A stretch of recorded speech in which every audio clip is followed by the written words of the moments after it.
இந்த நாளில் வாக்குத்தத்தமாகிய வார்த்தை என்னவென்றால், உன் விண்ணப்பத்தை கேட்டேன். நமக்கு எவ்வளவு விண்ணப்பம் இருக்கு, என்னன்னு சொல்லுவோம், கணக்கே இல்லை.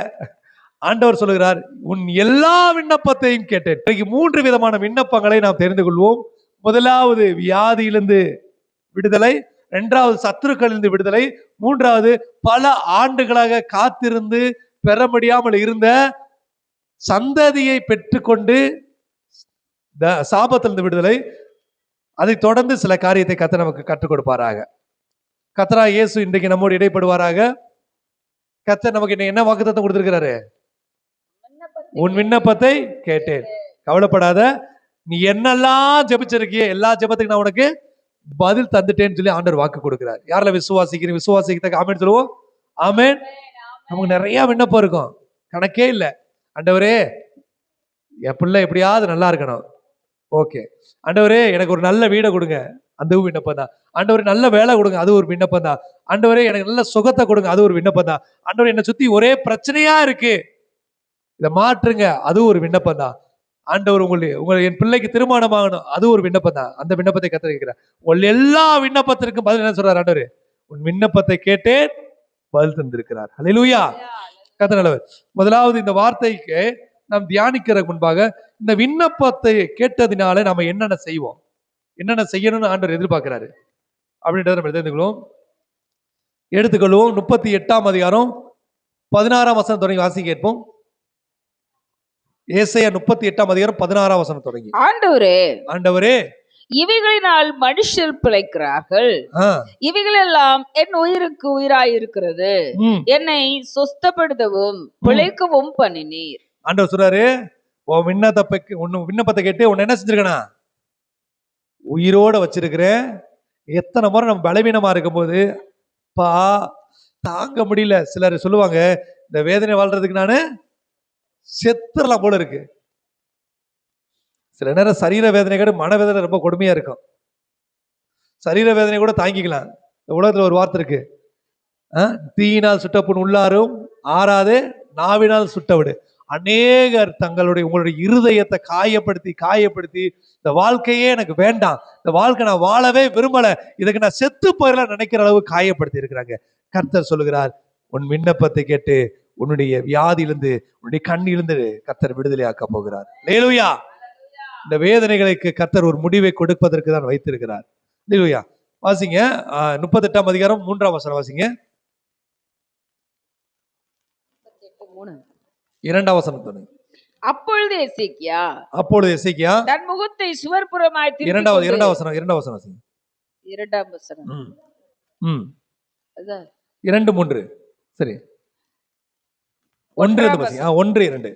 அந்நாட்களில் எசேக்கியா வியாதிப்பட்டு மரணத்துக்கு ஏதுவாய் இருந்தான். அப்பொழுது ஆமோத்சின் குமாரனாகிய ஏசாயா என்னும் தீர்க்கதரிசி அவனிடத்தில் வந்து அவனை நோக்கி, நீர் உமது வீட்டு காரியத்தை ஒழுங்குபடுத்தும், நீர் பிழைக்க மாட்டீர், மரித்து போவீர் என்று கர்த்தர் சொல்லுகிறார் என்றான். இந்த வார்த்தையை கேட்டு பாருங்களேன். ஒரு தீர்க்கதரிசியாகிய ஏசாயா ஒரு ராஜாவாகிய எசேக்கியாவிடம் சொல்றாரு, நீ என்ன செய்வ, சாக போற, நீ உயிரோடு இருக்க மாட்ட அப்படி சொல்லிட்டு, இதை யார் சொல்றாருன்னு சொல்றாரு? கர்த்தர் சொல்றாரு, நீ செத்து போயிடுவ. இப்படி நம்மகிட்ட யாரோ சொன்ன என்ன நினைப்பான்? சொன்ன உடனே நெஞ்சே உடஞ்சு போயிடும். ஒரு ஊழியக்காரன் அவர் தனிப்பட்ட முறையில் சொல்லாம கர்த்தர் சொல்றாரு, நீ செத்து போயிடுவ, நீ பிழைக்கவே மாட்டேன்னு. அது யாரை பார்த்து? ஒரு ராஜாவை பார்த்து சொல்றாரு. அந்த ராஜாவோட இருதயம் உடஞ்சு நொறுங்கி இருக்கு. ஏன்பா நான் என்னப்பா மரணம்ன்றது எல்லாருக்கும் பொதுவானது தான், அது பிரச்சனை கிடையாது. ஆனா அந்த மரணத்தை தெரிஞ்சுக்கிட்டோம்னா வாழ்ற நாள் நரகம்பாங்க, சொல்லுங்கள. இப்ப சில நேரம் சில ஹாஸ்பிட்டல்ஸ் போனீங்கன்னா டாக்டர் சொல்லுவாங்க, சில பெரிய வியாதிகள் இருக்கும்போது இவங்க இன்னும் 3 மாசத்துல செத்து போயிடுவாங்க, இன்னும் இவங்க 6 மாசம் செத்து போயிடுவாங்க அப்படின்னு சொல்லுவாங்க. நான் விசுவாசிக்கிறேன், அவங்க சொல்லலாம் கூட இன்னும் ஒரு 6 வருஷம் அவங்க வாழ்ந்துருவாங்க. இப்படி ஒரு வார்த்தையை சொன்ன உடனே அவங்க எப்ப சாக ஆரம்பிச்சிருவாங்க? அந்த வார்த்தையை கேட்ட அன்னையிலிருந்து பயந்து சாக ஆரம்பிச்சிருவாங்க. எனக்கு அறிமுகமான அன்புக்குரிய சகோதரர் ஒரு சமயநூல் பகுதியில் அவருக்கு ஹார்ட் அட்டாக் வர்ற மாதிரி சில நேரங்களில் வலிக்கும். அது பார்த்தா நிறைய யூடியூப்ஸ் எல்லாம் இருக்குல்ல, யூடியூப்பை பார்த்தீங்கன்னாலே தெரியும். அதை பார்க்கும் போதே நமக்கு பல வியாதி வந்துடும். உங்களுக்கு வலதுபுறமா கீழே வலிக்குதா, அப்போ உங்களுக்கு ஹார்ட் அட்டாக் வரப்போகுது. மேலே வலிக்குதா, நீங்க இன்னும் சீக்கிரம் செத்து போயிடுவீங்க அப்படின்னு காலேஜுக்கு ஸ்கூலுக்கே போகாதவே டாக்டரா மாறிட்டாங்க. அந்த யூடியூப்ல நிறைய டாக்டர்ஸ் இருக்கிறாங்க. அதுக்கு நீங்க என்ன செய்யணும் தெரியுமா அப்படி சொல்லி அவங்க சில ஆலோசனை கொடுக்குறாங்க.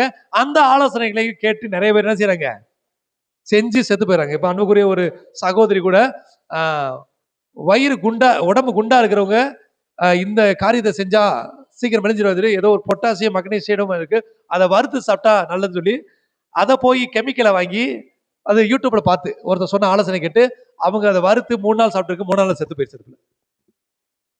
அந்த நபர் மேல கேஸ் போட்டிருக்கிறாங்க. கத்தனால கேஸ் போடுறது அது பக்கம், செத்து போன பிள்ளை எப்படி உயிரோடு வரும்? அப்ப இந்த மருத்துவர்கள் என்று சொல்லி யூடியூப்ல நிறைய பேர் வந்து அவருடைய வார்த்தையை கேட்டு செயல்படுற அநேகர் உண்டு. அதுலயே ஒருத்தர் வந்து கேட்டு செய்றாரு, நீங்க சிக்கனை தோல் நீக்கி சாப்பிடணும், கொழுப்போட சாப்பிடக்கூடாது. அவர் வீட்டுக்கு அவர் மறுத்த நாட்கள் நான் வீட்டுக்கு போயிருக்கிறேன். அவர் வீட்டுக்கு முன்னாடி ஒரு லிஸ்ட் எழுதி வச்சிருக்காரு. காய்கறியை நன்றாய் வேக வைத்து சாப்பிட வேண்டும், சிக்கனை தோல் உரித்து சாப்பிட வேண்டும், கொழுப்பு இருக்கதை சாப்பிடக்கூடாது அப்படின்னு சொல்லி நிறைய இதெல்லாம் நம்ம கடைபிடிக்க வேண்டும். இதை கடைபிடிக்கும் போது நாம் 100 வயது வாழ முடியும் சொல்லி எழுதி போட்டிருக்காரு. 42 வயசுல செத்து போயிட்டார். வீட்டுக்குள்ள போன முன்னாடி இதுதான் இருக்கு. வீட்டுக்கு அவங்க கேட்டு, என்ன சிஸ்டர் என்ன ஆச்சு? வேலைக்கு போன கிளம்புனாருங்கயா, உட்காந்து சூ மாட்டிக்கிட்டாரு, லைட்டா நெஞ்சு வலிக்குன்னு சொன்னாரு. நெஞ்சு வலிக்குறாரு. அப்ப உடனே நாங்க ஆட்டோ கூப்பிட போனோம். போறதுக்கு முன்னாடி செத்து போயிட்டாரு. அவர் எப்படி இருப்பாரு? டெய்லி யூடியூப்பை பார்த்து கரெக்டா ஃபாலோ பண்ணி சாப்பிடுவாருங்க. எப்படி சாப்பிடணும், சாப்பாடு எதை சாப்பிடணும், எதை சாப்பிடக்கூடாது, அது நல்லா இருந்தாரு, நல்லா இருந்திருப்பாரு. இந்த யூடியூப்பை பார்த்து தேவையில்லாத வார்த்தையை கேட்டு நீங்க ஒரு மனுஷன் மறைச்சு போயிட்டார். அல்லேலூயா, கர்த்தர் நல்லவர். இப்படியாக எசேக்கியாவுக்கு ஏசாயான் மூலமாக ஒரு வார்த்தை வருது. அவர் செத்தா செத்து போற, அது ஒரு விஷயம். ஆனா ஏசாயா என்ன சொல்றாரு? நீ என்ன செய்ய போற? சாக போற, நீ பிழைக்கவே மாட்ட அப்படின்னு கர்த்தர் சொல்றாரு. இதை கேட்ட ஒரு நிமிஷமே எசேக்கியா செத்து போயிருப்பாரு. ஆனாலும் எசேக்கியாக்குள்ள இருந்த தேவனை அறிகிற அறிவு, என் தேவன் பெரியவர் என்ற நம்பிக்கை எப்படிப்பட்டது பாருங்க, வாசிங்க. அப்பொழுது எசேக்கியா தன் முகத்தை சுவர்புறமாக திருப்பிக் கொண்டு, தன் முகத்தை சுவர்புறமாக திருப்பினா அது என்னன்னா தேவ ஆலயத்துக்கு நேரம். அது அவர் எந்த பக்கத்து திரும்பணும், அவரால் எழுந்து நடந்து போக முடியாது, அவ்வளவு பலவீனம். அப்படிப்பட்ட நிலைமையில அவர் என்ன செய்றார்? சுவர்புறமாக தேவ ஆலயத்திற்கு நேராக திரும்பி கர்த்தரை நோக்கி கர்த்தாவே நான் உமக்கு முன்பாக உண்மையும் மன உத்தமமாய் நடந்து உமது பார்வைக்கு நலமானதை செய்தேன் என்பதை நினைத்தருளும். ஆண்டவர் கேட்கிறாரு, அப்பா உமக்காக ஏதாவது உண்மையா செஞ்சிருப்பேன், உடைய ஆலயத்துக்கு ஒழுங்கா போயிருப்பேன், உடைய ராஜ்யத்துக்கு பிரயோஜனம் ஏதாவது உமக்கு காணிக்க கொடுத்திருப்பேன், உமக்கு நன்மை செஞ்சிருப்பேன், எதையாவது நினைச்சு எனக்கு பார்த்து உயிர் பிச்சை போடுங்கப்பா. இப்படி கேட்கறதுக்கு நமக்கு ஒரு வாய்ப்பு வேணும்ல, அதுக்கு தான் ஆலயத்துக்கு வாங்க சொல்றது. இப்படி சொல்றதுக்கு நமக்கு ஒரு வாய்ப்பு வேணும்னா இதுக்கு தான் தேவனுக்காக ஏதாவது செய்யுங்க சொல்றது. இப்ப எசேக்கியா நான் ஏன் சாகணும், நான் இன்னும் வாழுவேன் அப்படி சொல்லல. அவர் சொல்றாரு, கர்த்தாவே உமக்கு முன்பா உண்மையா வாழ்ந்தனே, மற்றவங்களை போல பாவமான காரியம் செய்யலையே, தீமையா செய்யலையே, உமக்கு முன்பா உத்தமமா இருந்தே, ஆலயத்துக்கு ஒழுங்கா போனேன், ஆலயத்துக்கு எல்லாத்தையும் கொடுத்தனே, என்ன நினைச்சு பாருங்கப்பா. இப்படி நம்ம கேட்க முடியுமா? இன்னைக்கு கேட்கறதுக்கு தகுதி இருக்கா? ஆனால் கர்த்தர் உங்களை தகுதிப்படுத்தி இருக்கிறார். கரங்களை தட்டி கர்த்தரை நினைத்துங்க. அல்லேலூயா. நிச்சயமா எந்த ஏசாயா அவங்களுக்கு முன்பாக வந்து நீ மரித்து போய் விடுவாய், நீ பிழைக்க மாட்டே சொன்னாலும் நீங்க தைரியமா ஆண்டவருக்கு முன்பாக ஆண்டவர் சமூகத்தில் சொல்லலாம், ஆண்டவரே நான் உமக்காக செய்ததை நினைத்தரல ஆண்டவரே. இன்னைக்கு நம்ம கேட்கலாம், இனிமேல் நீங்க கேட்பீங்க, உமக்காக ஆலயத்துக்கு வந்து உடைய நாமத்துக்கு முன்ன பரிசுத்தமா வாழ்ந்தே, உமக்கு உத்தமமா இருந்தே ஆண்டவரே, உமக்காக கொடுத்தே, உம்முடைய நாமத்தை அநேகருக்கு சொன்னேனே ஆண்டவரே, என்ன நினைச்சுக்கோங்கப்பா, மரிச்சிடக்கூடாது ஆண்டவரே. நீங்கள் கேட்டால் கர்த்தர் உங்கள் விண்ணப்பத்தை கேட்டு பதில் தர போதுமானவராய் இருக்கிறார். அல்லேலூயா, அல்லேலூயா. அப்ப ஆண்டவர்கிட்ட ஒரு ப்ளீஸ் பண்றதுக்கு நமக்கு ஒரு வாய்ப்பு வேணும். சில நேரங்கள்ல பிள்ளைகளை பார்த்து பார்த்தா சொல்லுவாங்க, நீ தயவு செய்து இருக்கிறதுக்கு இல்லாம போயிரு. எனக்கு தெரிஞ்ச அன்புக்குரிய சகோதரர் சொன்னாங்க, அவங்க பையனை பார்த்து, அந்த பையன் சாப்பிடாம இருந்தான், +2 படிக்கிற பையன். அவங்க சொல்றாங்க, அவங்களோட வீட்டுல ஒரு நாய் இருக்கு பாஸ்டர், இந்த நாய் சாப்பிடலன்னா நான் வேதனைப்படுறேன், ஆனா என் பிள்ளை சாப்பிட எனக்கு வேதனையே வரமாட்டேங்குது, அவ்வளவு வேதனைப்படுத்துறேன் என்ன. என் பையன்கிட்ட சொன்னேன், தம்பி நான் ஒரு காரியம் ஒன்று சொன்னேன், நீ செத்து போயிட்டா 3 நாள் அழுவேன், அதுக்கப்புறம் அழமாட்டேன், ஆனா என் கூட இருந்து நித்த நான் அழ வைக்கிறேன், தயவு செய்து நீ செத்து போயிடாது. ஒரு பெற்ற தாய் தன் பிள்ளையை பார்த்து, நித்தனை வேதனைப்படுத்துறேன், நீ இதுக்கு செத்து போயிரு. உடனே அந்த பையனோட பதில் என்ன தெரியுமா? அப்படின்னா நீங்களே என்னை கொன்றுங்க, நீங்க கொண்டுட்டீங்கன்னா நான் செத்து போயிடுவேன், உங்களுக்கும் பிரச்சனை கிடையாது, எனக்கும் பிரச்சனை கிடையாது. எவ்வளவு வேதனையான விஷயம். அந்த தாய் என்கிட்ட சொல்றாங்க, பாஸ்டர் இப்படி இருக்கிறாங்க. நம்பிக்கையோடு இருப்ப சிஸ்டர். நீங்கள் தேவனுக்காக செய்த நன்மைகள் ஏதாவது இருக்குமானால் அதை தேவன் நினைத்து உங்களுக்கு நன்மை செய்வார். ஆமென், அல்லேலூயா. அதற்காக தான் சொல்றேன், உங்கள் பிள்ளைகள் உங்களுக்கு எதிராக, உங்கள் குடும்பத்தில் உங்களுக்கு எதிராக எத்தனை இடத்துல இருந்தாலும் நீங்கள் ஆண்டவர் சமுத்திரம் போய் சொல்லுங்க, ஆண்டவரே உமக்காக நான் வாழ்ந்ததை நினைத்துக் கொள்ளுங்கப்பான்னு கேளு. அன்றைக்கு அந்த எசேக்கியா ஏசாயாவின் வார்த்தையை கேட்டு கலங்கி மரணத்துக்கு நேரா போல, மரணத்தை மாற்றுகிற இயேசுக்கு நேரா போனாரு. அல்லேலூயா. வாசிங்க தொடர்ந்து. கர்த்தாவே, நான் உமக்கு முன்பாக உண்மையும் மன உத்தமுமாய் நடந்து உமது பார்வைக்கு நலமானதை செய்தேன் என்பதை நினைத்தருளும் என்று விண்ணப்பம் பண்ணி எசேக்கியா மிகவும் அழுதான். எசேக்கியா விண்ணப்பம் பண்ணி அழுன்னு அழுகிறார். அப்பொழுது ஏசாயாவுக்கு உண்டான கர்த்தருடைய வார்த்தையாவது, யார் நம்மகிட்ட சொன்னது? யார் சொன்னது? எரேமியா. எசேக்கியா மரிப்பான்னு ஏசாயா தான் சொன்னாரு. நம் தேவன் திருப்பி யார்ட்ட போய் சொல்றாரு? அதே எசேக்கியாட்ட போய் பேசுறாரு. அதே ஏசாயாட்ட போய் பேசுறாரு. வாசிங்க. நீ போய் எசேக்கியாவை நோக்கி தகப்பனாகிய தாவீதின் தேவனாய் இருக்கிற கர்த்தர் சொல்லுகிறது என்னவென்றால், உன் விண்ணப்பத்தை கேட்டேன்,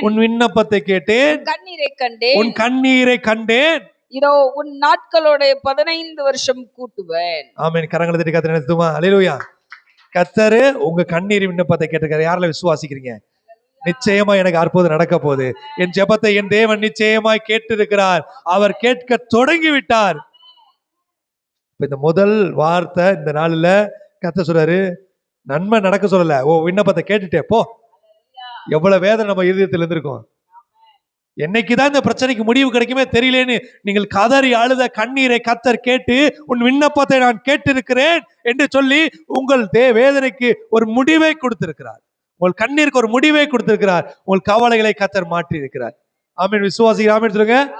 ஆமென், ஆமென். வாசிங்க 38ஆம் அதிகாரம் 17ஆம் வசனம். எதற்காக நான் இனி என்ன செய்வேன் சொல்லுங்க. அதைத்தான் ஆண்டவர் நம்ம கற்றுக் கொடுக்கிறாரு.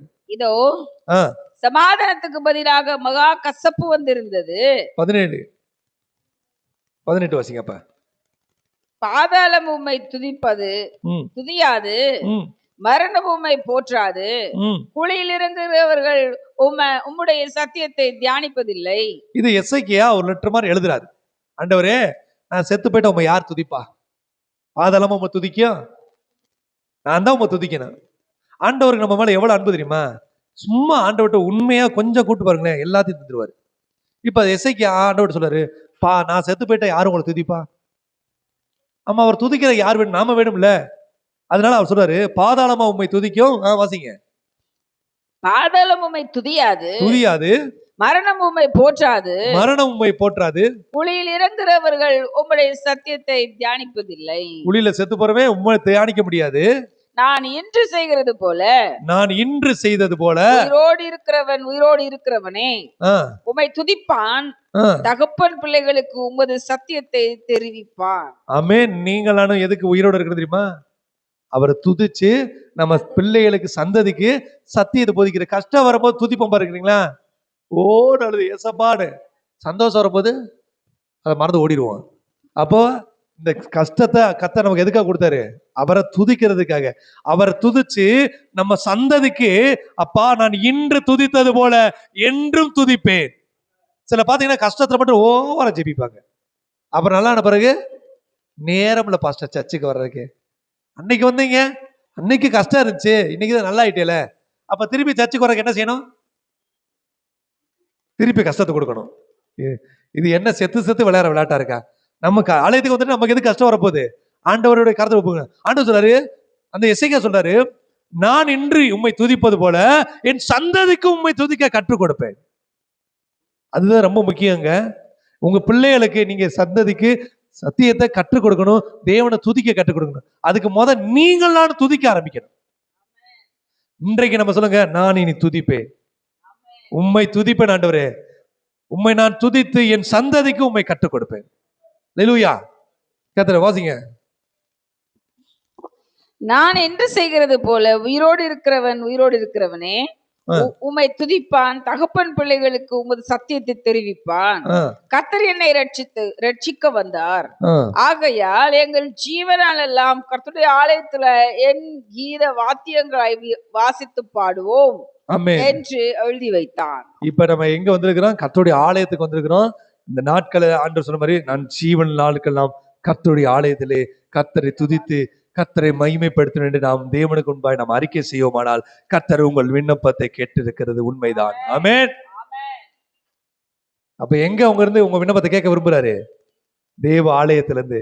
இன்றைக்கு ஆண்டவர் உங்களை அழைத்து எதிர்ச்சியா நீங்க வரல. அடிக்கடி சொல்லுவேன், நம்ம வாழ்க்கையில எதுவும் எதிர்ச்சியா நடக்காது. நீங்க நினைப்பீங்க, சும்மா ரோட்ல போய் என்ன பார்த்தாங்க, சும்மா அங்க போன எனக்கு கொடுத்தாங்க. இல்ல, இதான் காட்ஸ் வில், காட்ஸ் பிளான். கர்த்தர் உங்களை முன்குறித்த நாளிலே உங்களை கரம் பிடித்து அழைத்து வந்திருக்கிறார். அல்லேலூயா. இது எதுவும் நம்ம வாழ்க்கையில எதேர்ச்சியா நடக்காது, நடக்கிறதுக்கு வாய்ப்பே இல்லை. கர்த்தர் பெரியவராக இருக்கிறார். இரண்டாவது முதல் காரியம், நம்மளுடைய வியாதியிலிருந்து கர்த்தர் நம்மளை விடுதலையாக்கி, நம்முடைய மரணத்திலிருந்து விடுதலையாக்கி நம்மை காப்பாற்றி இருக்கிறார். காப்பாற்றப்பட்ட நாம் என்ன செய்யணும்? தேவனை துதித்து நம் சந்ததிக்கு அதை பறைசாற்றி தேவ ஆலயத்துக்கு வருவதை விட்டு விடாது இருக்க வேண்டும். இரண்டாவது காரியத்துக்கு நேரம் போவோம். சங்கீதம் 54 அதிகாரம் 2ஆம் வசனம் எடுத்துக்கொள்வோம். இங்கே சத்துருக்கள் மத்தியிலே கர்த்தரை துதிக்கிற ஒரு மனிதனை பார்க்கிறோம். சொல்றோம்ல, அநேகருக்கு அநேக பிரச்சனை உண்டு. எந்த பிரச்சனை யாருக்கு எப்படி வரும் தெரியாது. ஒவ்வொரு பிரச்சனைக்கும் எல்லா பிரச்சனைக்கும் ஒரே தீர்வு தேவனிடத்துல நம்மை ஒப்பு கொடுத்து அவரிடத்துல விண்ணப்பம் பண்ணுகிறதா. வாசிங்க சங்கீதம் 54ஆம் அதிகாரம் 2ஆம் வசனம். தேவனே என் விண்ணப்பத்தை கேட்டு என் வாயின் வார்த்தைகளுக்கு செவிகொடும். என் வாயின் வார்த்தைகளுக்கு செவிகொடும். இந்த வசனத்துல, இந்த அதிகாரத்துல மேல பார்த்தீங்கன்னா தெரியும், தாவீது ஓடி ஒளிஞ்சுக்கிட்டு இருக்க நாள். யாருக்கு பயந்து? சவுலுக்கு பயந்து தாவீது ஓடி ஒளிஞ்சுக்கிட்டு இருக்காரு, தன் ஜீவனை பாதுகாக்கிறதுக்காக.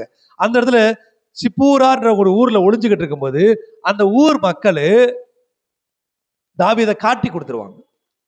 அது தாவீதுக்கு பிரியமான பிரயோஜனமுள்ள ஒரு இடம், தாவீது நன்மை செய்த ஒரு இடம். சில நேரங்களை பாருங்க, நம்ம நன்மை செஞ்சவங்க நமக்கு விரோதியா மாறிடுவாங்க. இப்ப சொன்னல, எனக்கு சார்பை பேச வந்தவங்க எனக்கு எதிராக பேசுற மாதிரி அந்த சிப்பூரார் ஊரார் என்ன செய்யறாங்க?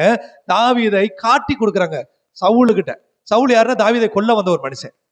அந்த நேரத்துல வேதனை, நம்ம சில இடங்களை போய் ஒளிஞ்சுக்கிடுவோம். சில பிரச்சனை சில இடத்துல நம்ம இருப்போம். அங்க போன பிறகு நம்மள இன்னும் பெரிய பிரச்சனைகளை அவங்க மாட்டி விட்டுருவாங்க. ஐயோ, இதுக்கு வந்ததுக்கு நம்ம என்ன செய்யறோம்? நம்ம வீட்டிலேயே இருந்திருக்கலாம். அதைத்தான் அங்க பாக்குறோம். தாவீது அங்க ஒளிந்து கொள்ளும் போது சவுலுக்கு நேராய் காட்டி கொடுத்து அவனை கொலை செய்யும்படியான ஒரு நிலைமை. தாவீதுக்கு ஒரே வேதனை. ஆண்டவரே, இப்படி இருக்கிறாங்களே, சொல்லுங்கள, நன்றி இல்லாத மனுஷங்களா இருக்கிறாங்க. எத்தனை முறை நான் அவங்களுக்கு உதவி செஞ்சேன், நன்றி மறந்து இன்னைக்கு எனக்கே துரோகம் பண்றாங்க, எனக்கு எதிராக பேசுறாங்க, என்ன மற்றவங்க முன்னாடி அவமானமா நடத்துறாங்க. அல்லேலூயா. அப்படிப்பட்ட நிலைமையில இருக்கக்கூடிய தாவீதுடைய விண்ணப்பத்தை தான் கர்த்தர் கேட்கிறாரு. வாசிங்க 6வது 7 வசனம். 6:7.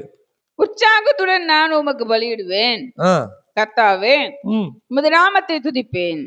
எந்த நெருக்கத்திலையும் எந்த சூழ்நிலையிலையும் நம்ம ஒன்ன மட்டும் மறந்துடக்கூடாது, தேவனை துதிக்கிறது மட்டும் மறந்துடக்கூடாது. அதான் ரொம்ப முக்கியம். பிசாசோடைய வேலை என்ன தெரியுமா? நம்ம பிரச்சனையில தேவனை விட்டு வெளியே போகணும், தேவனை விட்டு விலகணும். அதுக்கான முயற்சியை தான் அவன் எப்பொழுது ஏறெடுக்கிறான். ஆனால் தாவீது என்ன செய்யறாரு? நான் பிரச்சனை அது பாட்டு போயிட்டு போகுது, நான் உற்சாகமா தேவனை துதிப்பேன். துதிக்கு நமக்கு தோல்வி இல்லை. எங்க துதி இருக்கோ அங்க பிசாசு இருக்கிற வாய்ப்பே இல்லை. எங்க தேவனை நோக்கி விண்ணப்பம் பண்றீங்களோ அங்க பொல்லாதவனுக்கு இடமே கிடையாது. நீங்க அநேகர் என்ன செய்ய, தன்னுடைய பிரச்சனை எங்க சொல்லுவாங்க? வர்றவங்க, நீங்க வயசானவங்க கூட போனீங்கன்னு வச்சுக்கோங்களேன், யாராவது கொஞ்ச நேரம் கூட உட்காந்துட போதும், அவங்க என்ன சொல்லுவாங்க? எல்லாத்தையும் சொல்லுவாங்க. வந்தது போனது நொந்தது எல்லா கஷ்டம் சொல்லுவாங்க. இதெல்லாம் கேட்கறவங்க அவங்களுக்கு ஏதாவது தீர்வு கொடுக்க முடியுமா?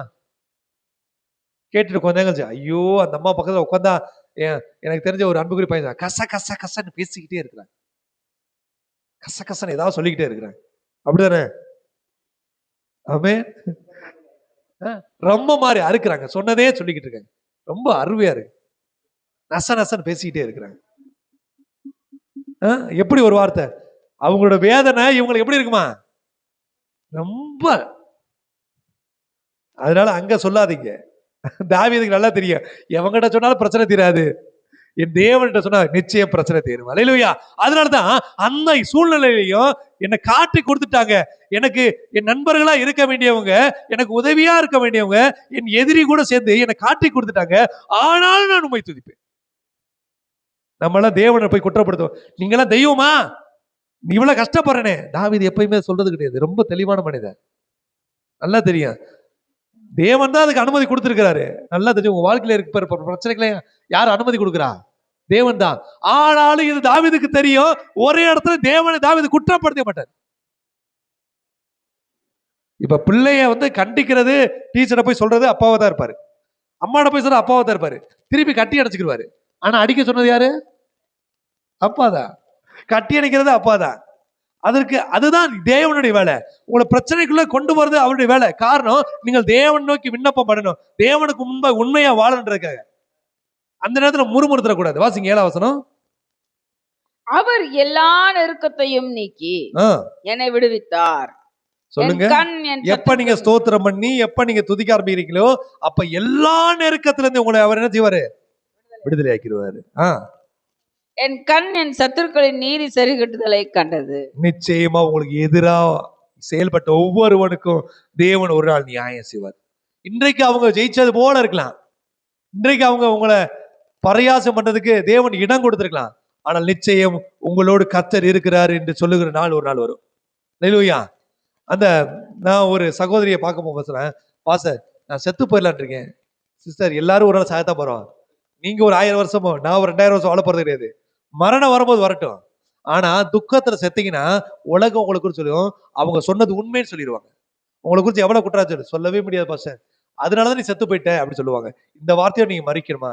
இல்ல பாஸ்டர், நான் வாழணும், வாழ்ந்து சாதிச்சு காட்டு சாங்க. அன்னைக்கு உங்களை குறித்து அவமானமா பேசுற எல்லாரும், ஐயோ நான் தப்பா பேசிட்டு உங்களுக்கு முன்னாடி மண்டிடுவானே, அன்னைக்கு பாப்பாமே, அது வரைக்கும் வாழுவோம். அதுதான் ரொம்ப முக்கியம். நம்ம அவமானத்தோட மட்டும் செத்துறக்கூடாதுங்க, ரொம்ப முக்கியம். நமக்குள்ள அந்த ஒரு நினைவு படிச்சுக்கோங்க, அவமானத்தோட மட்டும் செத்துறக்கூடாது, மற்றவங்க மேலப்பட்ட பழியோட நம்ம செத்துறக்கூடாது, வாழ்ந்து காட்டணும். யாரெல்லாம் நம்மளை வேண்டாம்னு சொல்லி புறக்கணிச்சாங்களோ, யாரெல்லாம் நம்மள்கிட்ட ஒண்ணுமே இல்லைன்னு சொல்லி நம்மளை குற்றப்படுத்தி நம்மள பழி சொல்லி நம்மளை அழிச்சாங்களோ, அவங்க முன்பாக நம்ம வாழ்ந்து காட்டணும். அதற்கு நம்ம செய்ய வேண்டிய ஒண்ணுதான், தேவனை துதிக்கணும், தேவன்தான் மாத்திரம் தான் விண்ணப்பம் சொல்லணும். அப்படியே அடக்கிக்கோங்க. இறுதியில் அவ்வளவு வழி இருக்கும், அழுதுறாதீங்க, கர்த்தருடைய சமூகத்தில் அழுங்க. வாசிங்க 55ஆம் அதிகாரம் 2ஆம் வசனம் வாசிங்க. எனக்கு செவி கொடுத்து உத்தரவு செய்யும் சத்துருடைய கூக்குரல் நிமித்தமும் துன்மார்க்கம் செய்யும் இடுக்கத்தின் நிமித்தமும் என் தியானத்தில் முறையிடுகிறேன். எனக்கு அவ்வளவு பிரச்சனை இருக்குப்பா, எல்லாரும் என்னை போட்டு அவ்வளவு நெருக்குறாங்க, மறந்துக்கிறேன். அங்க அவர் என்ன செய்யறாரா? தெரு போய் யார்ட்டையும் நான் வேதனைய பகிர்ந்துக்கல. எங்க சொல்றாரு? தியானத்தில் முறையிடுகிறேன். ஆக நீங்கள் செய்ய வேண்டிய ஒரு விஷயம் தெரியுமா? தேவ சமூகத்துல அவருடைய பாதத்துல விழுந்து கிடக்கிறதா. அப்பா என் விண்ணப்பத்தை நீ கேளுங்கப்பா, நீங்க ஜெபத்தை பதில் தாங்கப்பான்னு சொல்லி அங்கே நிற்கிறது. தாவீது அதைத்தான் செய்து கொண்டிருந்தார். ஒவ்வொரு முறையும் அவருடைய சமூகத்துல தியானத்துல முறையிட்டு கொண்டே இருந்தார். சில நேரங்கள்ல திறக்காத கதவை தட்டி நம்ம சோர்ந்து போயிடுறோம். உங்களுக்கு என்று திறக்கக்கூடிய கதவு இருக்குது, அதன் தேவ ஆலயத்தின் கதவுகள். அங்கே நீங்கள் முழங்கால் படிட்டு முறையிடும் போது எந்த பிரச்சனைக்கு தீர்வு இருக்கு. பலவீனம் இருக்கா? நான் என்ன நினைக்கிறேன், பலவீனத்தை மாற்றுறதுக்கு போராடாதீங்க, அந்த பலவீனத்துல என்ன செய்ய போறேன்னு கேளுங்க. ஏன்னா நிறைய நேரங்கள் நம்ம பலவீனத்தை மாற்றுறதுக்கு போய் போராடலாம். பவுல் போராடுறாரு. எப்படி போராடுறாரு? பவுல் தன்னுடைய முதுகுல அவருக்கு பெரிய ஒரு பலவீனம் இருக்கு, அவர் கூன் முதுகுல இருக்கிறாரு, கண்கள் பூளை வடிந்து கொண்டு பார்க்கிறதுக்கு ஒரு அகோரமா இருக்கிறாரு. அவர் போராடுறாரு, ஆண்டவரே இந்த முள் எனக்கு கொடுக்கப்பட்டிருக்கு, இந்த முள்ளை எடுத்து போடுங்க. ஆண்டவர் எடுத்து போட்டாரா? என்ன செஞ்சாரு? உன் பலவீனத்திலே என் பலன் பூரணமாய் விளங்கும், இதுதான் உனக்கு வேணும், இது இருந்தா தான் நீ எனக்கு உண்மை சாட்சி இருக்கும். அப்ப நம்ம என்ன நினைக்கிறோம்? பலவீனத்தை எடுத்து போட சொல்லி பேர் வர்றோம். பலவீனத்தின் மத்தியில தேவனாம் மையப்படணும். நான் ஏற்கனவே கூட சொல்லியிருக்கேன், ஒரு மலைமால் பகுதியில் ஒரு பிள்ளைக்கு சரீரத்துக்கு கீழே செயல்படாது, அந்த பிள்ளை பலவீனத்தை எடுத்து போடணும் ஜெபிக்கல. ஆண்டவர் இந்த பலவீனத்துல நான் உங்க மையப்படுத்தினா கர்த்தர் அவளை பயன்படுத்தினார். அல்லேலூயா. ஆக நீங்க எப்பயுமே என்ன தெரியுமா, புது மனுஷனை வேக்கம் போட வேணாம். நீங்க எந்த நிலைமையில எந்த சூழ்நிலை இதே நபரா இருந்து நீங்க ஜெயிச்சு காட்டணும். நீங்க மேக்கப் போட்டு ஜெயிக்கிறதுல வேண்டாங்க. நான் இந்த நிலைமையில இருக்கிறேன், எனக்கு இவ்வளவுதான் படிப்பு, எனக்கு இவ்வளவுதான் அறிவு, எனக்கு இவ்வளவுதான் சூழ்நிலை, இவ்வளவுதான் தகுதி, என்ன நீங்க ஜெயிக்க வைங்கப்பா. அதுதான் அவசியம். ஏன்னா இந்த உலகம் நம்மளை தான் அவமானப்படுத்திருக்கு. அப்ப நாம தான் ஜெயிச்சு காட்டணும். அங்கே தாவீது சொல்றாரு, அந்த என் சத்துருக்கள் நெருக்கத்தின் மத்தியிலையும் நான் உம்மை நோக்கி தியானத்தில் முறையிட்டு கொண்டே இருக்கிறேன். வாசிங்க 16 வசனம், 16 17. நானும் தேவனை நோக்கி கூப்பிடுவேன், தேவனை நோக்கி கூப்பிடுவேன், கர்த்தர் என்னை இரட்சிப்பார், கர்த்தர் என்னை இரட்சிப்பார். அந்தி சந்தி மத்தியான வேளைகளிலும் நான் தியானம் பண்ணி முறையிடுவேன், அவர் என் சத்தத்தை கேட்பார். எனக்கு எப்ப கேட்பாரா? அந்தி மந்தி சந்தி, 3 வேளை, காலை மதியம் இரவு 3 வேளை நம்ம கூப்பிடுவேன், என் சத்தத்தை கேட்டு எனக்கு விடுதலை தருவீங்க. விசுவாசிக்கிற ஆமென் சொல்லுங்க. ஆமென். அப்படியாக தாவீதோட காரியத்தை சங்கீதெல்லாம் படிச்சுக்கிட்டீங்களே, இப்ப முதல் வசனம் படிச்சோம்னா, நாய்களை போல என்னை வளைந்து கொள்ளுகிறார். அப்படிதானே? நீங்க நினைக்கலாம் எனக்கு இருக்கிற பிரச்சனை, நீங்க தாவீதோட பிரச்சனை கேட்டீங்கன்னா நம்ம எவ்வளவோ பரவாயில்ல நினைக்கலாம். இந்த அதிகாரம் முடிச்ச உடனே பாத்தீங்கன்னா அடுத்த அதிகாரத்துல பெலிஸ்தர்கள் கட்டி கொண்டு போயிடுவாங்க. இங்க இருந்து தப்பிச்சுட்டோம்டா, சவுல் கையில இருந்து தப்பிச்சிட்டா. அடுத்து இப்ப கொஞ்ச நேரம் நிம்மதியா இருக்கிற மாதிரி அடுத்து பெலிஸ்தர் பிடிச்சு போயிடுவாங்க. பெலிஸ்தர் கையில தப்பிச்சிட்டா, அப்படி பார்த்தா மகன் பிடிச்சு போயிடுவாங்க. அடின்னு அடிப்பாங்க. ஆனா எந்த நிலைமையிலையும் தாவீது ஒன்றை மாத்திரம் செய்து கொண்டே இருப்பார், அவரை துதித்து கொண்டே இருப்பார். எந்தெந்த நிலை? அந்தி மந்தி சந்தி, 3 வேளை அவர் துதிக்கிறதா. அப்ப 2வது காரியம், சத்துருக்கள் மத்தியில உங்களை விடுதலையாக்க வேண்டும் என்று தேவன் விரும்புகிறார். கர்த்தர் உங்கள் விண்ணப்பத்தை கேட்டு இருக்கிறார். ஆமென். முதல் காரியம் வியாதியிலிருந்து விடுதலை, 2வது காரியம் சத்துருக்கள் இருந்து விடுதலை. இதற்கு தாவீது பயன்படுத்தின ஆயுதம் எது? எசேக்கியா ராஜா பயன்படுத்தின ஆயுதம் எது? ஜெபம் தான். ஜெபம் துதி, ஜெபம் துதி, ஜெபம் துதி. எங்க ஜெபிக்கணும்? தேவ சமூகம். அதுதான் ரொம்ப முக்கியம். எங்கேயோ இல்ல, தேவ சமூகம், உங்களுக்கான தேவ சமூகம். இல்லையா? அப்ப 3வது காரியம். அடுத்து பாருங்க, மத்தேயு 22ஆம் அதிகாரம் 32ஆம் வசனம். மத்தேயு 22ஆம் அதிகாரம், மத்தேயு புதிய ஏற்பாடு போயிடுறோம், பழைய ஏற்பாடு கிடையாது, புதிய ஏற்பாடு போயிருங்க. 22ஆம் அதிகாரம் 32ஆம் வசனம் வாசிங்க. இதற்கு ஒப்பாயிருக்கிற தேவன் மரித்தோருக்கு தேவனாயிராமல்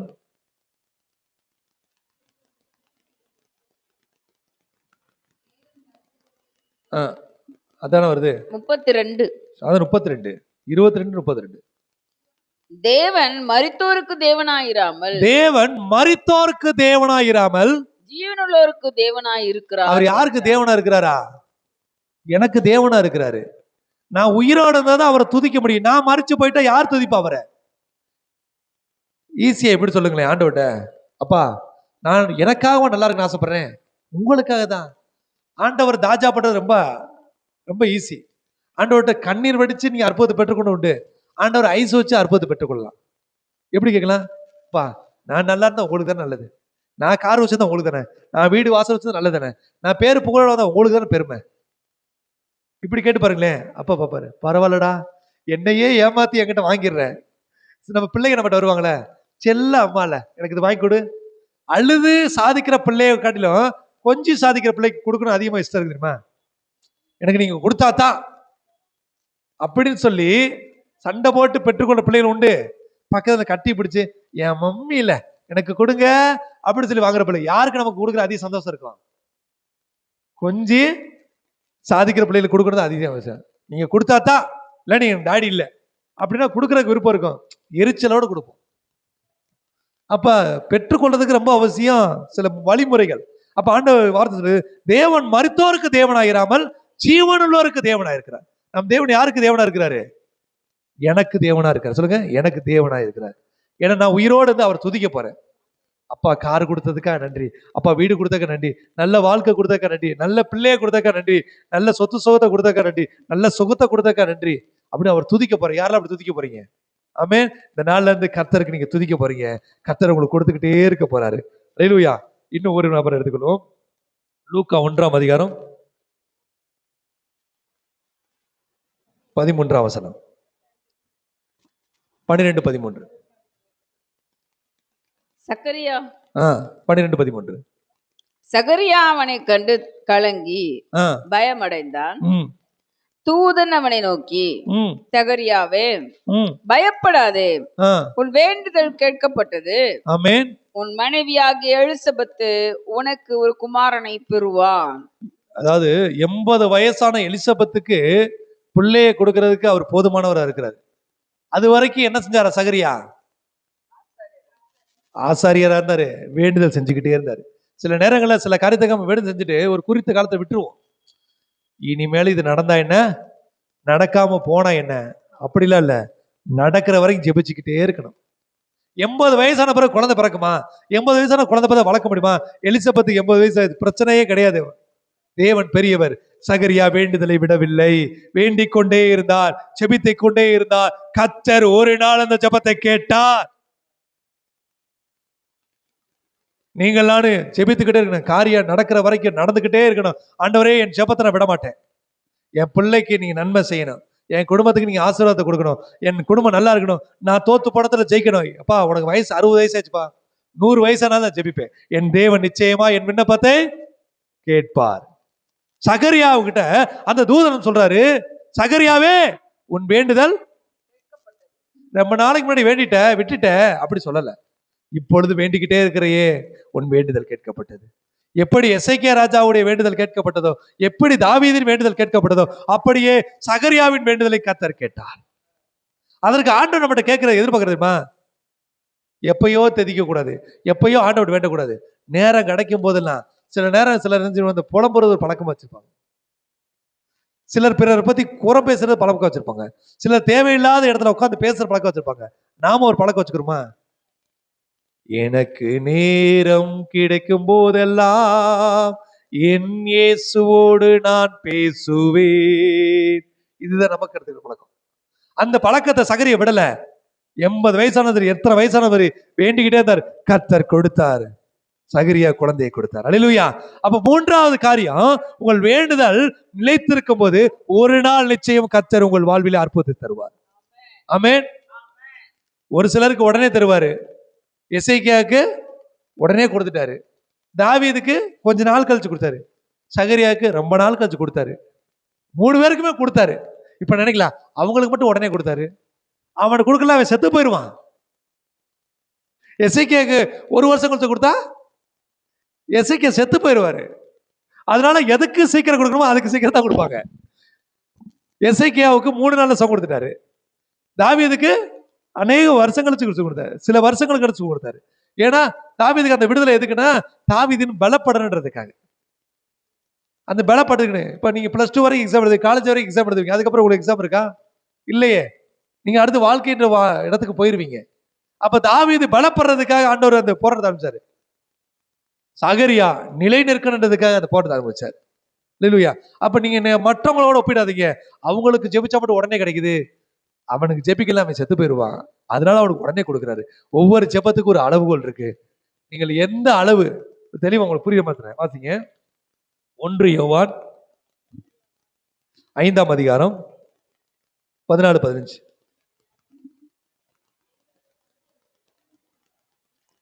1 யோவான் 5ஆம் அதிகாரம். நாம் எதையாகிலும் அவருடைய சித்தத்தின்படி கேட்டால், நாம் எதையாகிலும் அவருடைய சித்தத்தின்படி கேட்டால், பக்கம் சொல்லுங்க. நாம் எதையாகிலும் அவருடைய சித்தத்தின்படி கேட்டால் அவர் நமக்கு செவி கொடுக்கிறார் என்பதே, அவர் நமக்கு செவி கொடுக்கிறார் என்பதை என்பதே அவரை பற்றி நாம் கொண்டிருக்கிற தைரியம். கண்டிப்பா இந்த காரியம் கர்த்தருக்கு பிரியமானது அப்படின்னு நம்பிதான் நீங்க ஜெபிக்கணும். ஏன்னு தானே கேட்கக்கூடாது. சிலரோட ஜெபம்லாம் எப்படி தெரியுமா? நான் ஒரு நாள் டிவியில யூடியூப்ல இதெல்லாம் பார்க்க பார்த்தேன். இயேசுவே, ஏத்து வீட்டுக்காரி செத்து போடும், பக்கத்து வீட்டுக்காரி ஒண்ணும் இல்லாம போடும். இந்த ஜெபத்தை கேட்க மாட்டாரு. இதுவும் விண்ணப்பம் தானே? இப்படிலாம் கிடையாது. எங்க அக்காவுக்கு ஒண்ணுமே கிடைக்கூடாது, எங்க அண்ணன் நல்லாவே இருக்கக்கூடாது, இந்த ஜெபத்துல தேவன் கேட்க மாட்டாரு. அதைத்தான் வேதம் தெளிவா சொல்லுது. அந்த வசனம் திருப்பி வாசிங்க. நாம் எதையாகிலும் அவருடைய சித்தத்தின்படி, நாம் எதையாகிலும் அவருடைய சித்தத்தின்படி. எந்த ஜெபத்தை கேட்பாரா? அவருடைய சித்தத்தின்படி. ஏனாதான் ஜெபிக்கிறது கிடையாது. இந்த உலகத்துல சில வார்த்தைகள் உண்டு. எனக்கு 2 கண்ணு போனாலும் பரவாயில்ல, அவனுக்கு ஒரு கண்ணாவது போகணும். அல்லேலூயா. நான் ஏற்கனவே அந்த குட்டி கதையை உங்களுக்கு சொல்லியிருக்கிறேன், திரும்பவும் சொல்றதுக்கு ஒண்ணு இல்ல. ஒரு ஒரு மாமியாரு அவங்களுக்கு 3 மருமகளுங்க, கடவுள் ஒரு நாள் 2 மருமகளுங்க, கடவுள் ஒரு நாள் வரம் கொடுக்குறாரு. வரம் கொடுத்த உடனே நீங்க என்ன கேட்டாலும் நான் உங்களுக்கு தர்றேன் அப்படின்னு சொல்லி 3 பேருக்கு வரம் கொடுத்துறாரு, ஒவ்வொரு வரத்தை. அப்ப மூத்த மருமக கேட்கிறான், ஏசப்பா நான் என்ன செய்றேன், இந்த உலகத்திலேயே பெரிய கோடீஸ்வரியா மாறணும் கேட்கிறேன். உடனே ஏசப்பா என்ன செய்றார், அந்த ஜெபத்தை கேட்டு அவளுக்கு பெரிய கோடீஸ்வரியை வரம் கொடுத்துறார். 2வது மருமக ஜெபம்னா, ஏசப்பா நான் இந்த நாட்டிலே இருக்கக்கூடாது, வெளிநாட்டுல ரொம்ப பணக்காரியா இருக்கான்னு சொல்லி ஜெபம் பண்றான். ஏசப்பா அந்த ஜெபத்தை கேட்டு உடனே செய்றாரு. 3வது மாமியார் ஜெபிக்கிறான். என்ன ஜெபம் இருக்குனுங்க, ஏசப்பா என் மருமகளுக்கு எப்படி இங்கிருந்து போனாங்களோ அப்படியே திருப்பி வந்துடணும். திரும்ப வந்துட்டாங்க. இந்த நேரம்ல இப்படித்தான் நம்ம அநேகருடைய ஜெபம் இருக்கு. நமக்கு கொடுக்கப்பட்ட அந்த விண்ணப்பம், நாம நல்லா இருந்து நம்ம கூட இருக்க எல்லாரும் நல்லா இருக்கணும். நாம ஒரு இடத்துல இருந்தா எல்லாருமே சந்தோஷப்படணும்.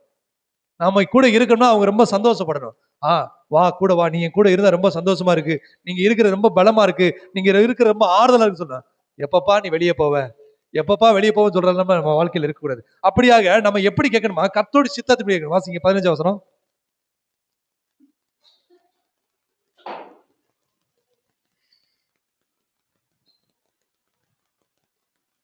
நாம் எதை கேட்டாலும் அவர் நமக்கு செவி கொடுக்கிறார் என்று நாம் அறிந்திருந்தோமே ஆனால், அவர் நமக்கு செவி கொடுக்கிறார் என்பதை நாம் அறிந்திருந்தோமானால், அவரிடத்தில் நாம் கேட்டவைகளை பெற்றுக்கொண்டோம் என்றும் அறிந்திருக்கிறோம். விசுவாசத்தோடு ஜெபிச்சோம்னா கர்த்தர் நம்ம ஜெபத்தை கேட்டிருப்பார். யாரெல்லாம் என்னுடைய ஜெபத்தை கர்த்தர் கேட்டுக்க நம்புறீங்க? என் விண்ணப்பத்தை கேட்டுட்டாரு, ஆமா தானே? இப்போ உங்களுக்கு 1000 விண்ணப்பங்கள் இருக்கும். உங்க பிள்ளையை குறிச்சிருக்கும், உங்க எதிர்காலத்தை குறிச்சிருக்கும், உங்க குடும்பத்தை குறிச்சிருக்கும், உங்களுடைய தனிப்பட்ட காரியத்தை குறிச்சும். ஆனா ஆண்டவர் சொல்றாரு, நீங்கள் கேட்டதை பெற்றுக்கொண்டிருக்கிறீர்கள், கர்த்தராகிய இயேசு உங்களுக்கு தந்திருக்கிறார். அல்லேலூயா, அல்லேலூயா. கடைசி ஒரே ஒரு வசனம், உண்மையாவே இந்த வசனம் என்ன ரொம்ப இன்னைக்கு கொஞ்சம் வாசிங்க இந்த வசனத்தை. யோவான் சோதரம் 1 யோவான் 5ஆம் அதிகாரம் 14-15. சரி, அதுதான் வாசிப்போம். ஆமா, கர்த்தர் வாசிங்க. சங்கீதம் 39:12.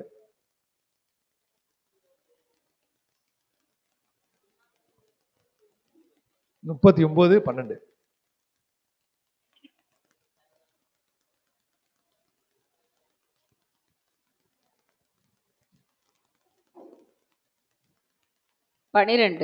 ஆமா 12. கர்த்தாவே என் ஜெபத்தை கேட்டு, கர்த்தாவே என் ஜெபத்தை கேட்டு, என் கூப்பிடுதலுக்கு செவி கொடும், என் கூப்பிடுதலுக்கு செவி கொடும், என் கண்ணீருக்கு மௌனமாயிராதேயும், என் கண்ணீருக்கு மௌனமாயிராதையும், என் பிதாக்கள் எல்லாரையும் போல நானும் உமக்கு முன்பாக அந்நியனும் பிரதேசியுமாய் இருக்கிறேன். நம்ம ஜெபத்தை பாத்தீங்களா, அப்பா தயவு செய்து பதில் மட்டும் தராம இருந்துடாதீங்க அப்படின்னு நம்ம ஜெபத்துக்கு தான் ஆண்டவர் என்ன சொன்னாரு, உன் விண்ணப்பத்தை கேட்டேன்னு சொல்லி ஆண்டவர் சொன்னாரு. நம்ம அநேக காரியங்கள்ல இந்த ஒரு வார்த்தை நான் படிக்கிறேன், நீங்க எடுக்க வேணாம். லூக்கா 16ஆம் அதிகாரம், அந்த இளையகுமாரனுடைய வார்த்தை என்ன எனக்கு ரொம்ப வருத்தப்படுச்சு. 17ஆம் வசனம் 16ஆம் வசனம் சொல்லுது, அப்பொழுது பன்றிகள் தின்கிற தவிட்டினாலே தன் வயிற்றை நிரப்ப ஆசையா இருந்தான். இந்த பெற்றோர்களுடைய வார்த்தைக்கு கீழ்ப்படியாம போன பிள்ளைகள் இருக்காங்களே, அவங்க நிலைமை எல்லாம் ரொம்ப கொடுமையா இருக்குது. அந்த இளையகுமாரன் சொன்னா, நான் போய் இஷ்டத்துக்கு வாழ்வேன், நல்லா வாழ்வேன்னு சொல்லி போனா, கடைசியில் அவனுக்கு நல்ல சாப்பாடு கிடைக்கல. என்ன சாப்பாடு கிடைச்சு தெரியுமா? பன்றி சாப்பிட்ற சாப்பாடு. பன்னிக்கு நல்ல சாப்பாடு வைப்பாங்களா எனக்கு தெரியல. அப்படியா? பன்றிக்கு நல்ல சாப்பாடு நிச்சயமா கிடைக்காது, அப்படிதானே? பன்றி எந்த சாப்பாடு, அரகலான அருவருப்பான சாப்பாடு, அந்த சாப்பாடை சாப்பிட்றதுக்கு ஆசையா இருந்தாலும். இதுதான் பெற்றோருடைய வார்த்தைக்கு கீழ்ப்படியாம பிள்ளைகள் நிலைமை. அந்த பிள்ளை அப்படி பாருங்க வசனம், ஆசையா இருந்தேன், அவனுக்கு புத்தி தெரிந்த போது அவன் தகப்பன் வீட்டு கூலிக்காரர் எத்தனை பேருக்கு பூர்த்தியான சாப்பாடு இருக்கிறது, நானோ பசியினால் சாகிறேன். அவனுடைய வேண்டுதலை கர்த்தர் கேட்கிறாரு. அந்த இளையகுமாரனுடைய வேண்டுதல் சொன்னா, நானும் பசியினால் சாகிறேன். ஒருவேளை நீங்க இன்றைக்கு ஒருவேளை தேவனுக்கு பிரியமில்லாத வாழ்க்கை வாழ்ந்து தேவனை விட்டு தூரமா போயிருந்தாலும் ஆண்டவர்கிட்ட நீங்க சொல்லுங்க, ஆண்டவரே நானும் பசியினால சாகிறேன், நானும் வேதனையினால இருக்கிறேன், ஏதோ நான் தெரியாம தப்பு பண்ணி இந்த இடத்துல பிரச்சனை மாட்டிக்கிட்டே, நீங்க சொன்னாலும் உங்கள் ஜெபத்தை கர்த்தர் கேட்பார். உங்கள் விண்ணப்பத்தை கேட்கிற தேவன் இன்றைக்கு உங்கள் பதில் தருவதற்கு ஆயத்தமா இருக்கிறார். ஆண்டவர் சொல்றாரு, எசேக்கியா சொன்னது போல உங்கள்ட்ட என்ன சொல்றாரு, உன் விண்ணப்பத்தை கேட்டேன், உன் கண்ணீரை கண்டேன் என்று சொல்லுகிறார். நிச்சயமா இனி உங்களுக்கு பன்றி தின்கிற சாப்பாடு கிடைக்காது, ராஜ போஜனம் கிடைக்கும். கர்த்தர் உங்கள் ஜெபத்தை கேட்டு பிள்ளை இல்லாதிருந்த உங்களுக்கு பிள்ளையை தந்து, அநேக ஆண்டுகள் சத்துருவோடு போராடிக்கிற உங்களுக்கு சத்துருக்கு ஒரு முடிவை கொடுத்து, வியாதியிலே பலவீனத்திலிருந்து உங்களுக்கு வியாதியை நீக்கி போட்டு கர்த்தர் உங்கள் எல்லா விண்ணப்பத்திற்கும் பதில் தந்திருக்கிறார். அல்லேலூயா, அல்லேலூயா. உங்க விண்ணப்பத்துக்கு பதில் தருவாரா? தந்திருக்கிறாரா? தந்துட்டார். எழுந்திருப்போமா? எழுந்திருப்போம். நாம எதை குறிச்சோ கவலைப்பட முடியல. வருத்தப்பட்டு பாரம் சுமக்கிறவர்களை நீங்கள் என்னிடத்தில் வாருங்கள், நான் உங்களுக்கு இளைப்பாறுதல் தருவேன். நீங்க அவரிடத்துல வந்துட்டீங்க, அவர் உங்களுக்கு இளைப்பாறுதல் கொடுத்துட்டார். எழுந்திருப்போம், ஜெபிக்க போறோம். ஹல்லேலூயா.